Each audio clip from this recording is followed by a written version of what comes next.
Hujambo na karibu sana mtazamaji wa Zone Media, tujuzane yote ambayo yanajiri katika uga wa kimataifa.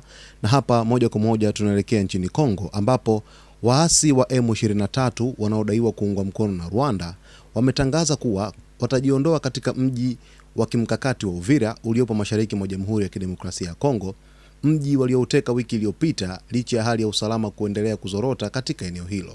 Kiongozi wa muungano wa Mto Kongo, Congo River Alliance, unaojumuisha kundi la M23, Corneille Nangaa, amesema kuwa uamuzi huo umechukuliwa baada ya ombi kutoka Marekani na umeelezwa kuwa ni hatua ya upande mmoja wa kujenga imani kwa lengo la kuendeleza mchakato wa amani. Katika taarifa yao, waasi hao pia wametoa wito wa kuondolewa kwa vikosi vya kijeshi katika mji wa Uvira, ulinzi wa raia na miundombinu muhimu, pamoja na ufuatiliaji wa usitishaji mapigano kupitia kupelekwa kikosi huru cha ulinzi. Hata hivyo, haijabainishwa wazi kama kujiondoa kwa M23 kunategemea utekelezaji wa masharti hayo. Licha ya tangazo hilo, wakazi wa Uvira wamesema kuwa hadi Jumanne waasi wa M23 bado walikuwa wakiendelea kuonekana ndani ya mji huo. M23 iliiteka Uvira wiki iliyopita baada ya mashambulizi ya kasi yaliyoanza mwanzoni mwa mwezi huu. Kwa mujibu wa maafisa wa kikanda, mapigano hayo yamesababisha vifo vya zaidi ya watu 400 huku takribani watu 20,000 wakilazimika kukimbia makazi yao.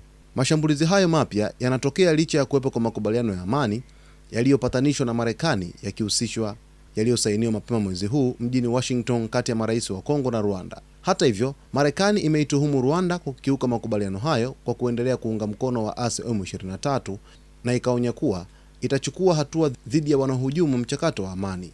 Makubaliano hayo hayakujumuisha kundi la M23 moja kwa moja, ingawa yanailazimisha Rwanda kusitisha msaada kwa makundi yenye silaha na kushiriki katika juhudi za kumaliza uhasama.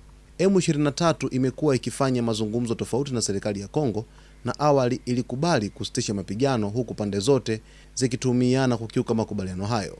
Kusonga mbele kwa waasi kumezidisha hofu ya mgogoro huo kuenea katika ukanda mzima, hasa baada ya mapigano kufikia karibu na mpaka wa Burundi, nchi ambayo kwa miaka kadhaa imekuwa na wanajeshi wake mashariki mwa Kongo.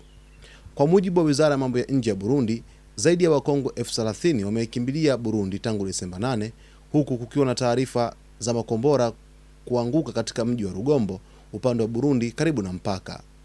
Kongo, Marekani na wataalamu wa Umoja wa Mataifa wameendelea kushitumu Rwanda kwa kuunga mkono M23, kundi ambalo limeongezeka kutoka mamia ya wapiganaji mwaka 2021 hadi kufikia takriban wapiganaji 6500 kwa sasa. Kwa ujumla, mashariki mwa Kongo bado inakabiliwa na mgogoro mkubwa wa usalama, ambapo zaidi ya makundi 100 yenye silaha yanapigania udhibiti wa maeneo yenye utajiri wa madini, hali iliyosababisha moja ya migogoro mikubwa zaidi ya kibinadamu duniani, huku zaidi ya watu milioni 7 wakikimbia makazi yao kwa mujibu wa Umoja wa Mataifa.